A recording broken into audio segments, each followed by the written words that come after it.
નમસ્કાર દર્શક મિત્રો, પ્રાર્થના સંદેશ ન્યૂઝમાં આપનું સ્વાગત છે।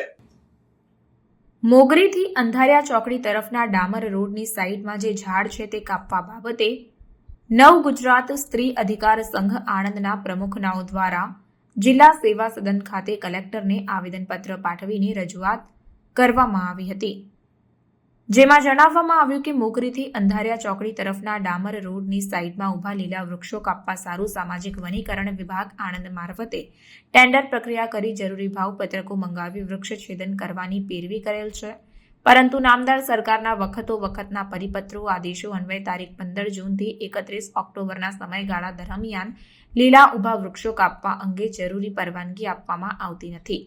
તો શું સામાજિક વનીકરણ વિભાગ આણંદને સરકારના પરિપત્રો બંધન કરતા નથી? ગ્રામ્ય કક્ષાએ સ્થાનિક સ્વરાજની સંસ્થા જેવી કે ગ્રામ પંચાયત તથા ખાનગી જમીન માલિકોને લીલા ઊભા વૃક્ષ છેદન સારું સામાજિક વનીકરણ વિભાગ તરફથી જરૂરી અભિપ્રાય આપવામાં આવ્યો છે। સરકારના પરિપત્ર અન્વયે ચોમાસાની ઋતુમાં વૃક્ષ છેદન પરવાનગી આપી શકાય નહીં તેવું જણાવી અરજી દફતરે કરે છે અને નવ ગુજરાત સ્ત્રી અધિકાર સંઘના પ્રમુખ તથા તેમના કાર્યકર્તાઓ, સખી મંડળો, યુવક મંડળો, સ્થાનિક સંસ્થાઓને સાથે રાખીને છેલ્લા ઘણા સમયથી વૃક્ષારોપણ અને પર્યાવરણ જાળવણીનું કામ કરતા આવ્યા છીએ। ચાલુ વર્ષે ગુજરાત રાજ્ય 75મો વન મહોત્સવ ઉજવી રહ્યું છે। વૃક્ષોનું જતન કરવું, અસ્તિત્વ ટકાવી રાખવા, પર્યાવરણ જાળવવાના સંકલ્પ કરીએ। 75 વર્ષથી આ ભગીરથ કાર્ય કરતા આવ્યા છીએ, તેમ છતાં વન નીતિ મુજબના શિખરો સર કરી શક્યા નથી। સામાજિક વનીકરણ વિભાગ આણંદ ના અનગઢ રીતે મન ફાવે તેવી જગ્યાઓએ હદ પકડેલ માર્ગમાં વૃક્ષારોપણ કરીને વાહવાહી મેળવે છે।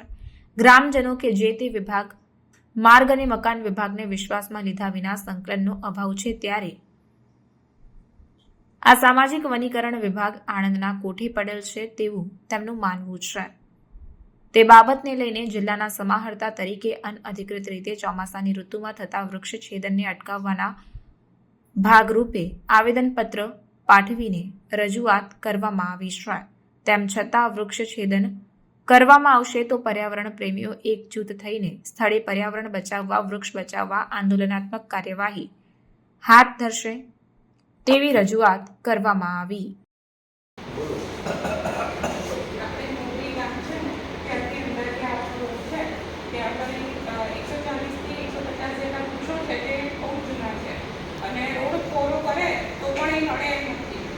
ટેન્ડર પ્રક્રિયા ગયા ગુરુવારે પૂરી થઈ ગઈ છે, તો એ રોકાય એના માટે કોઈ આવેદન આપીએ છીએ અને આપણા માધ્યમથી અમે જણાવવા માંગીએ છીએ કે એને રોકી રાખજો, કપાવા ના જોઈએ અને જો કપાવાની તકલીફ પડશે તો અમે ચીખું આંદોલન કરીશું। મને પરિચય અલ્પાબેન સમીરભાઈ પટેલ, નવ ગુજરાત સ્ત્રી અધિકાર સંઘના ફાઉન્ડર।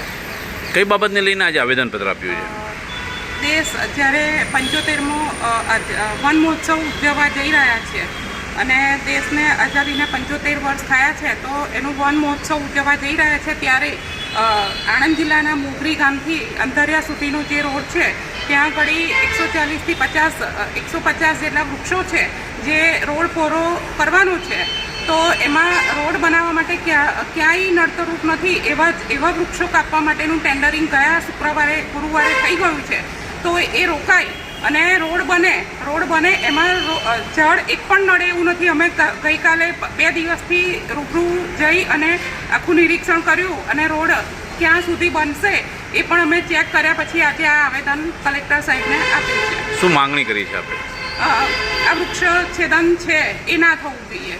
બીજું, સરકારનો એક નિયમ છે કે 15 જૂનથી 31 ઓક્ટોબર સુધી લીલા વૃક્ષ કાપવાની કોઈ નિયમ નથી, એ પ્રતિબંધ છે, તો આણંદ જિલ્લાના સામાજિક વનીકરણ વિભાગને આ નિયમ લાગુ નથી પડતો, તો એમના દ્વારા જ આ જે ટેન્ડરિંગ થયું છે એ એમના દ્વારા જ થયું છે। તો હું આણંદ જિલ્લાના માનનીય કલેક્ટર સાહેબ થકી અને સામાજિક વનીકરણ વિભાગને રિક્વેસ્ટ કરું છું કે જો આ વૃક્ષ છેદન નહીં રોકાય તો અમે ચીખું આંદોલન જરૂરથી કરીશું। પ્રાર્થના સંદેશ ન્યૂઝની તમામ લેટેસ્ટ અપડેટ્સ માટે ચેનલને હમણાં જ લાઈક, શેર અને સબસ્ક્રાઇબ કરો।